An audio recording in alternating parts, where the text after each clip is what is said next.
तो लिखा है कि शिनार के राजा अमरापेल, एलासार के राजा अयुरोक, एलाम के राजा कदरुल्ला ओमेर, गयोमी के राजा तिदाल के दिनों में ऐसा हुआ। तो ये है 5। और सदोम और गमोरा, उसके वहां के राजा थे टोटल 4। तो जिसके चलते लिखा है कि 5 किंग्स वर्सेस 4 किंग्स। आप जब पढ़ोगे तो आपको मिल जाएगा।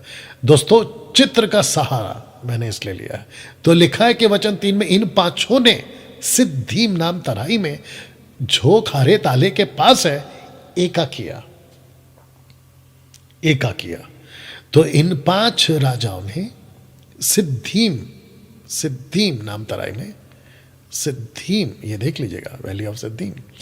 तो यहां पे उन्होंने एकजुट हुआ और कहा कि युद्ध करेंगे। और ऐसा युद्ध करते करते करते करते ये पहुंचे सदोम और गमोरा, क्योंकि उसी पट्टे में आता था, यानी कि उसी लाइन में आता था। तो दोस्तों, लिखा है कि उत्पत्ति 14 का 11 में, मैं सब शॉर्ट में ले रहा हूं, लिखा है कि तब वे सदोम और अमोरा के सारे धन और भोजन वस्तु को लूट लाट कर चले गए। और जिसके अंदर आपको पता चलेगा कि अब्राहम का जो भतीजा है वो भी चला गया। तब एक जन जो भागकर बच निकला था, उसने जाकर इब्री अब्राहम को समाचार दिया। दोस्तों, पहली बार अब्राहम को इब्री, इंग्लिश में हिब्रू, इब्री ये नाम मिला। आपको और एक बात बता देता हूं और मैंने ऑलरेडी बताया, लेकिन फिर से याद दिला देता हूं कि जब ऊपर से भाषा की गड़बड़ी हुई थी, उसमें अब्राहम नहीं था, उसमें नूह नहीं था। बहुत सारे लोग पूछते हैं कि शुरुआत की लैंग्वेज जिसको कहते हैं जेनेसिस चैप्टर 11 का वर्स 1 में 1 लैंग्वेज एंड 1 स्पीच, वो कौन सी है? वो ये है हिब्रू। क्यों? क्योंकि अकॉर्डिंग टू याशार, जशहर की किताब के हिसाब से, याशार की पुस्तक के हिसाब से, जो टावर बना रहे थे वो निम्रोद था। निम्रोद के 6 लाख लोग थे जो 3 ग्रुप में थे, याद आ गया होगा। उनके बीच में भाषा में गड़बड़ी हुई और वहां से लोग फैले। लेकिन अब्राहम वहीं पर है, नूहा वहीं पर है, शेम के वंशज वहीं पर है, या उसकी लाइन वहीं पर है, और नूहा तब तक जिंदा है। यह 350 साल का जीवन उसने और बिताया था, 600 और 350, 950 साल, याद आ गया। तो लैंग्वेज थी हिब्रू। तो हम क्या कह सकते हैं कि जब परमेश्वर ने आदम को बनाया, तो आदम से जो भाषा में बात करता था या आदम परमेश्वर से बात करता था, वो थी हिब्रू। वाह, वो थी हिब्रू। अद्भुत है नहीं? या अच्छा डैनियल भाई, और एक आपके मन में अगर प्रश्न आ रहा है तो मैं बोल दे रहा हूं, मैं समझता आ भी रहा होगा। ठीक है, प्रश्न ये है कि आदम और हव्वा को परमेश्वर ने कौन सी उम्र में बनाया? कौन सी उम्र में बनाया? आपको एक छोटा सा कनेक्शन दूंगा जो बहुत पहले दिया था, शायद आपको याद आ जाएगा। परमेश्वर यीशु का पहला चमत्कार क्या था? पानी से दाखरस।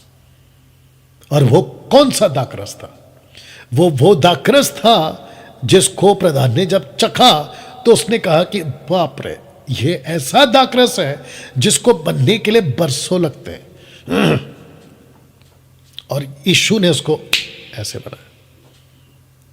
अब मैं इसका कनेक्शन आदम से क्यों ले रहा हूं, या आदम का कनेक्शन इससे क्यों ले रहा हूं? पानी का दाखरस है, क्योंकि परमेश्वर ने आदम को परफेक्ट बनाया था अपने स्वरूप और अपनी समानता में। और यहां पे बिल्कुल साफ लिखा है कि परमेश्वर ने मनुष्य बनाया, परमेश्वर ने परमेश्वर नहीं बनाया। आजकल कुछ मूर्ख टाइप के लोग, आप समझ गए मैं किसकी बात कर रहा हूं? जी हां, परेशान आत्मा या उसके जैसे और भी लोग हैं, कहते हैं कि परमेश्वर ने अपने स्वरूप और अपनी समानता में बनाया। लेकिन मुझे वहां एक लाइन कोई निकाल के बता दे। इन लोगों को ओपन चैलेंज है कि जहां पे लिखा हो कि परमेश्वर ने अपने स्वरूप और अपनी समानता में परमेश्वर बनाया, ऐसा लिखा हुआ मिल जाए।